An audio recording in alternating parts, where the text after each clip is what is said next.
Hello, അപ്പോൾ welcome back to our channel. നമ്മൾ ഇന്നൊരു റെസിൻ വെച്ചിട്ട് ഒരു ടീ കോസ്റ്ററാണ് ഇപ്പോൾ ചെയ്യാൻ പോണത്. അപ്പോൾ റെസിൻ വർക്ക് ഇഷ്ടപ്പെടുന്നവരും അതുമാതിരി റെസിൻ വർക്ക് ചെയ്യാൻ ആഗ്രഹിക്കുന്നവരും ഈ ഒരു വീഡിയോ മുഴുവനായിട്ടും കാണാൻ ശ്രമിക്കുക. അപ്പോൾ ഇത്രയും സംഭവങ്ങളാണ് റെസിൻ വർക്ക് ചെയ്യാൻ നമുക്ക് ആവശ്യമായിട്ടുള്ളത്. റെസിൻ വർക്ക് ചെയ്യാൻ ഏറ്റവും ഇമ്പോർട്ടൻ്റ് ആയിട്ട് വേണ്ടത് റെസിനും ഹാർഡ്നറും ആണ്. അതുമാതിരി കുറച്ച് പേപ്പർ ഗ്ലാസ്, പിന്നെ 2 സർജിക്കൽ ഗ്ലൗസ് വേണം. പിന്നെ നമ്മൾ ഏത് മോൾഡാണോ ചെയ്യാൻ ഉദ്ദേശിക്കുന്നത് അത്, പിന്നെ 2-3 ഐസ്ക്രീം സ്റ്റിക്ക് വേണം. അതുപോലെ തന്നെ ഒരു ഫേസ് മാസ്ക് നമുക്ക് നിർബന്ധമായിട്ടും വേണം. ഈ റെസിനും ഹാർഡ്നറും തമ്മിൽ മിക്സ് ചെയ്യുമ്പോൾ ഒരു കെമിക്കൽ റിയാക്ഷൻ ഉണ്ടാവുന്നുണ്ട്. അപ്പോൾ അത് നമ്മൾ ശ്വസിക്കുകയാണെങ്കിൽ ആസ്മാറ്റിക്കോ അല്ലെങ്കിൽ അലർജറ്റിക്കോ ആയിട്ടുള്ള ആൾക്കാർക്ക് ചിലപ്പോൾ ഇറിറ്റേഷൻസ് ഒക്കെ ഉണ്ടാവാനുള്ള സാധ്യതയുണ്ട്. അപ്പോൾ അതുകൊണ്ടാണ് നമ്മൾ മാസ്ക് പ്രോപ്പറായിട്ട് യൂസ് ചെയ്യണമെന്ന് പറയുന്നത്. അപ്പോൾ നമ്മൾ എന്തായാലും നല്ല ക്വാളിറ്റിയുള്ള മാസ്ക് തന്നെ യൂസ് ചെയ്യുക. ഇനിയിപ്പോൾ നമ്മുടെ റെസിനെ പറ്റിയിട്ട് കുറച്ച് കാര്യങ്ങൾ പറയാം. എൻ്റെ കയ്യിലുള്ളത് 300 ഗ്രാമിൻ്റെയാണ്. അതായത് 200 ഗ്രാം റെസിനും 100 ഗ്രാം ഹാർഡ്നറും ആണ് എൻ്റെ കയ്യിലുള്ളത്. ഇതൊരു ക്ലിയർ ലിക്വിഡ് ഫോമിലുള്ള റെസിനും ഹാർഡ്നറും ആണ്. റെസിൻ എന്ന് പറയുമ്പോൾ UV റെസിനുണ്ട്, അതുമാതിരി തന്നെ പൗഡർ ഫോമിലും റെസിൻ നമുക്ക് കിട്ടും. അതുമാതിരി ഇത് 24 hours എടുക്കും മുഴുവനായിട്ട് ഹാർഡായി കിട്ടാൻ വേണ്ടിയിട്ട്. അതുപോലെ ഓൺലൈനിൽ നിന്ന് റിവ്യൂസൊക്കെ നോക്കി റെസിൻ മേടിക്കുകയായിരിക്കും എപ്പോഴും നല്ലതെന്നാണ് എനിക്ക് തോന്നാറ്. വേറെ ഒന്നും കൊണ്ടല്ല, റേറ്റ് തന്നെയാണ് മെയിൻ റീസൺ. കടയിൽ നിന്ന് മേടിക്കുമ്പോൾ റേറ്റ് കുറച്ച് കൂടുതലായിട്ട് ഫീൽ ചെയ്യുന്ന പോലെ എനിക്ക് തോന്നിയിട്ടുണ്ട്, കമ്പാരിറ്റീവ്ലി നമ്മൾ ഓൺലൈനിൽ നിന്ന് മേടിക്കുന്നേക്കാളും. ഇനി നമ്മുടെ മോൾഡിനെ പറ്റി പറയാനാണെങ്കിൽ ഇതൊരു സിലിക്കൺ മോൾഡാണ്. 4 ഇഞ്ചിൻ്റെ ടീ കോസ്റ്റർ മോൾഡാണ്. ഇപ്പോൾ ടീ കോസ്റ്റർ മാത്രമല്ല, നമുക്ക് മിനി ഫ്രെയിമും കാര്യങ്ങളൊക്കെ പ്രിസർവ് ചെയ്യാനുള്ളതൊക്കെ നമുക്ക് ചെയ്യാൻ പറ്റും. നമ്മുടെ ക്രിയേറ്റിവിറ്റി കൂടുന്നതിനനുസരിച്ച് നമുക്ക് എന്തും ഈ റെസിനിൽ ചെയ്തെടുക്കാൻ പറ്റും. അപ്പോൾ അധികം ലാഗ് അടിപ്പിക്കാണ്ട് നമുക്കിത് എങ്ങനെ ചെയ്യണമെന്നുള്ളത് നോക്കാം. അപ്പോൾ ഫസ്റ്റ് നമ്മൾ മാസ്ക് വെച്ചു, അതുമാതിരി തന്നെ നമ്മുടെ സർജിക്കൽ ഗ്ലൗസ് നമ്മൾ 2 കൈയിലും ഇടുകയാണ്. ഇനി നമ്മൾ എങ്ങനെയാണ് റെസിൻ മെഷർ ചെയ്യണമെന്ന് കാണിച്ചു തരാം. അപ്പോൾ ഇതിൽ നമ്മൾ വെയിൻ മെഷീൻ ഇല്ലാണ്ട് എങ്ങനെ റെസിൻ മെഷർ ചെയ്തെടുക്കാമെന്നാണ് കാണിക്കുന്നത്. അപ്പോൾ ഇതുമാതിരി ട്രാൻസ്പെറൻ്റ് ആയിട്ടുള്ള ഒരു പ്ലാസ്റ്റിക് ക്യാപ്പ് എടുത്തിട്ട് അത് വെച്ച് നമുക്ക് മെഷർ ചെയ്തെടുക്കാം. മാത്രമല്ല, നമ്മൾ മെഡിസിൻസ് ഒക്കെ മേടിക്കുമ്പോൾ മെഷർ ചെയ്യണ ക്യാപ്പ് ഉണ്ടാവില്ലേ, അതായാലും നമുക്ക് കറക്റ്റ് ഏകദേശം അളവിനൊക്കെ കിട്ടും. അതിനുശേഷം ഒരു പ്ലാസ്റ്റിക്കിൻ്റെ ഷീറ്റ് ടേബിളിൻ്റെ മേലേക്ക് ഇങ്ങനെ വിരിച്ചു കൊടുക്കുകയാണ്. എന്നിട്ട് അതിലേക്ക് നമ്മുടെ മോൾഡും ഗ്ലാസ്സൊക്കെ വെച്ച് കൊടുക്കുക. ഇനി ഇതിലേക്ക് നമ്മൾ നമ്മുടെ റെസിനാണ് ഫസ്റ്റ് ഒഴിച്ചു കൊടുക്കുന്നത്. ഈ റെസിൻ്റെ പ്രപ്പോർഷൻ എന്ന് പറയുന്നത് 2:1 ആണ്. ചിലത് 3:1 എന്നൊക്കെ പറയുന്ന പ്രപ്പോർഷനിലൊക്കെ കിട്ടും. അപ്പോൾ റെസിൻ ഇതിൻ്റെ അകത്തേക്ക് ഫുള്ളായിട്ട് നമ്മൾ നിറയണ വിധത്തിൽ ഒഴിച്ചു കൊടുക്കുകയാണ്. അപ്പോൾ 2 വട്ടം അത് ഒഴിച്ചു കൊടുക്കുക.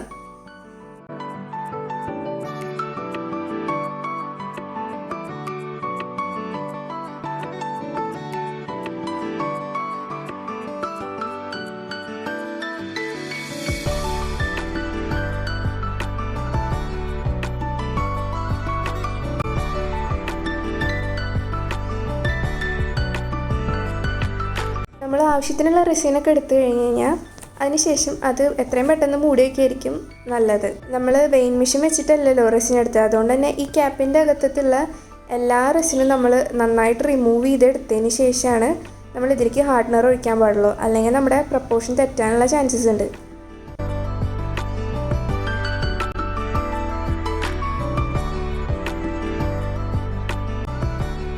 ഇനി ഇതിലേക്ക് നമ്മൾ ഒരു മൂടി ഹാർഡ്നറാണ് നമ്മൾ ഒഴിച്ചു കൊടുക്കുന്നത്.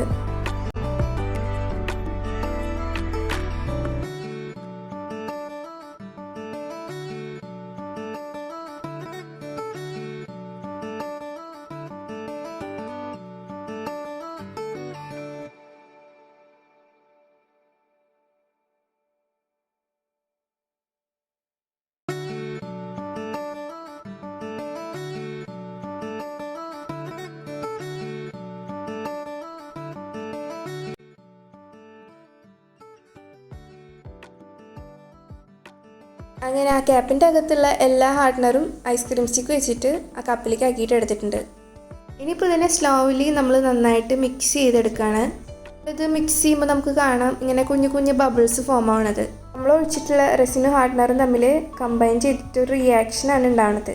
നന്നായിട്ട് നമ്മൾ അങ്ങോട്ടും ഇങ്ങോട്ടും ഒരു 10-15 മിനിറ്റ് മിക്സ് ചെയ്യുകയാണെങ്കിൽ ഒരുവിധം പരമാവധി അതിൻ്റെ ആ ബബിൾസൊക്കെ റിമൂവ് ആയി പോയിക്കോളും. ഇനി നമുക്കിതിലേക്ക് ഇഷ്ടമുള്ള പിഗ്മെൻറ്റ് ചേർക്കാം. ഇപ്പോൾ എൻ്റെ കയ്യിലുള്ള റെസിൻ്റെ പിഗ്മെൻറ്റ്സ് ഒക്കെ തീർന്നിരിക്കുകയാണ്. ഇതിനൊരു ഓൾട്ടർനേറ്റീവ് എന്ന് പറയുന്ന പോലെ നമ്മുടെ കയ്യിലുള്ള ഫാബ്രിക് പെയിൻറ്റ് ഉണ്ടല്ലോ, അതാണ് ഞാനിവിടെ യൂസ് ചെയ്തിട്ടുള്ളത്. ഇത് നമ്മൾ മിക്സ് ചെയ്യുമ്പോൾ കുറച്ച് സ്ലോ ആയിട്ടാണ് അത് ബ്ലെൻഡ് ആവുള്ളൂ. ഈ ഒരു പ്രശ്നം വെച്ചിട്ട് പിഗ്മെൻറ്റ്സും അതും തമ്മിൽ വലിയ വ്യത്യാസമായിട്ട് എനിക്ക് ഇതുവരെ തോന്നിയിട്ടില്ല. നമുക്ക് കിട്ടുന്ന ഔട്ട്പുട്ടൊക്കെ സെയിം തന്നെയാണ്.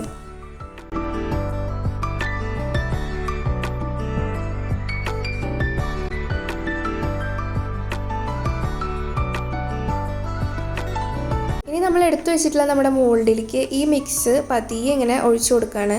ഇവിടെ ഡബിൾ തീമിലാണ് ചെയ്യാൻ ഉദ്ദേശിക്കുന്നത്. ഒന്ന് ഡാർക്ക് ബ്ലൂവും അതുമാതിരി ഒരു സൈഡ് വൈറ്റും.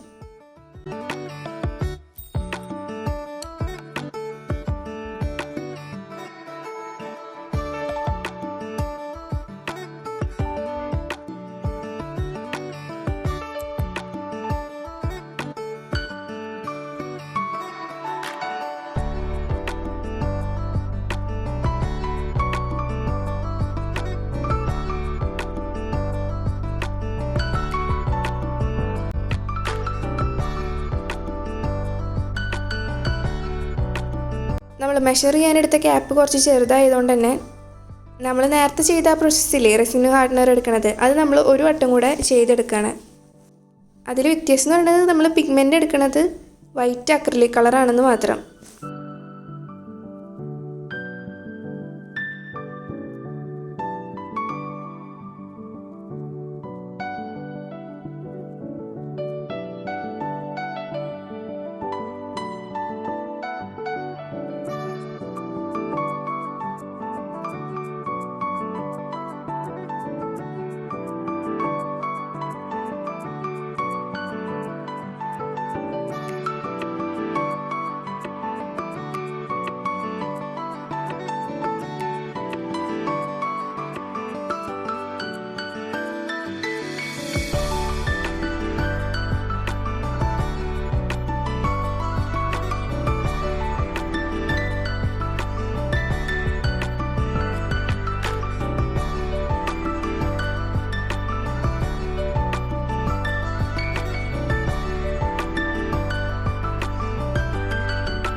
ഇനി ഇത് നന്നായിട്ട് മിക്സ് ചെയ്തെടുത്തതിന് ശേഷം ഇപ്പുറത്തെ സൈഡിൽ നമ്മൾ ഈ വൈറ്റ് കളർ ഒന്ന് ഒഴിച്ചു കൊടുക്കുകയാണ്.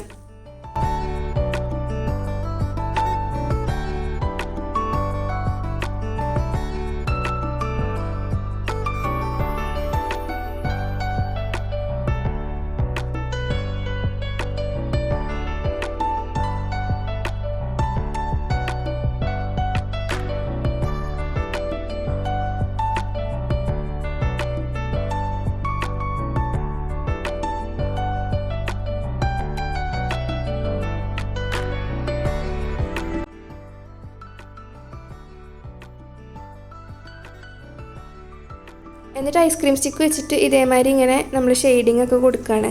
ബ്ലൂ കളറിൽ വൈറ്റും അതേമാതിരി വൈറ്റിൽ ബ്ലൂവും.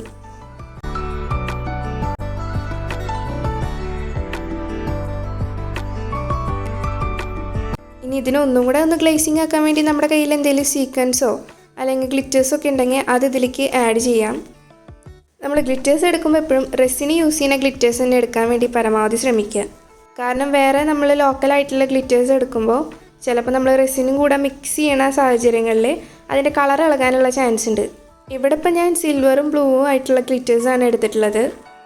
ഇത് നമ്മുടെ ആവശ്യത്തിനായിട്ട് നമ്മൾ ഇട്ട് കൊടുത്തതിന് ശേഷം ഐസ്ക്രീം സ്റ്റിക്ക് വെച്ചിട്ട് പതിയെ ഇതിനൊന്ന് ഇതേമാതിരി ഒന്ന് ഡിസൈൻ ചെയ്തെടുത്തിട്ടുണ്ട്. ഇതിലിപ്പോൾ നമ്മൾ നന്നായിട്ട് മിക്സ് ചെയ്തുകൊണ്ട് അങ്ങനെ ബബിൾസ് ഒന്നും കാണുന്നില്ല.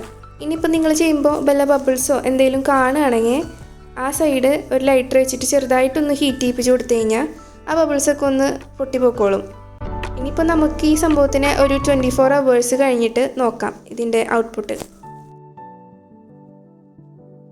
അങ്ങനെ 24 മണിക്കൂറിന് ശേഷം നമ്മുടെ ടീ കോസ്റ്റർ ഇവിടെ ഹാർഡായിട്ട് കിട്ടിയിട്ടുണ്ട്. നമ്മളിതിനെ പ്രസ് ചെയ്ത് നോക്കുമ്പോൾ നമ്മുടെ ഫിംഗർ പ്രിൻ്റ് ഒന്നും ഇതുമ്പോൾ കാണുന്നില്ല. അപ്പോൾ അത് പക്കയായിട്ട് കിട്ടിയിട്ടുണ്ട്. ഇനി മോൾഡിൽ നിന്ന് ഇതിനെ സ്ലോലി നമ്മൾ ഡീമോൾഡ് ചെയ്തെടുക്കുകയാണ്. നമ്മൾ ഡീമോൾഡ് ചെയ്തെടുത്തപ്പോൾ തന്നെ നല്ല കിടിലനായിട്ടുള്ള ടീ കോസ്റ്റർ ഫ്രണ്ടും ബാക്കും എനിക്ക് ഒരുപോലെ ഇഷ്ടപ്പെട്ടു. ഇനിയിപ്പോൾ ഇതിനൊന്നും കൂടെ ഒന്ന് ഫിനിഷിങ് കിട്ടാൻ വേണ്ടിയിട്ട് ഷോപ്പിൽ നിന്നൊക്കെ ഗോൾഡനോ അല്ലെങ്കിൽ സിൽവർ ആയിട്ടുള്ള കാലിഗ്രഫി പെൻസ് കിട്ടും. അപ്പോൾ അത് വെച്ചിട്ട് നന്നായിട്ടൊന്ന് ഈ സൈഡുകളൊക്കെ ഒന്ന് പെയിൻറ് ചെയ്ത് കൊടുത്താൽ മതി.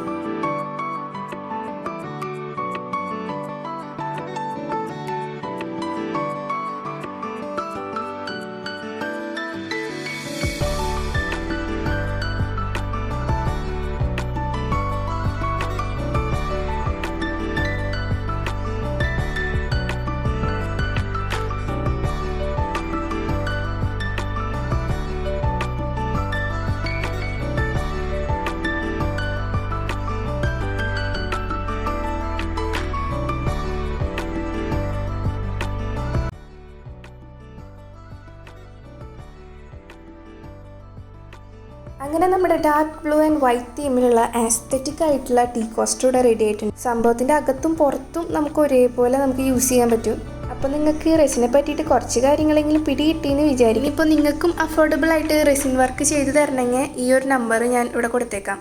അപ്പോൾ നിങ്ങൾക്ക് വീഡിയോ ഇഷ്ടമുണ്ടെങ്കിൽ എന്തായാലും ചാനലൊന്ന് സബ്സ്ക്രൈബ് ചെയ്യുക, ലൈക്ക് ചെയ്യുക, ഷെയർ ചെയ്യുക. Thank you for watching.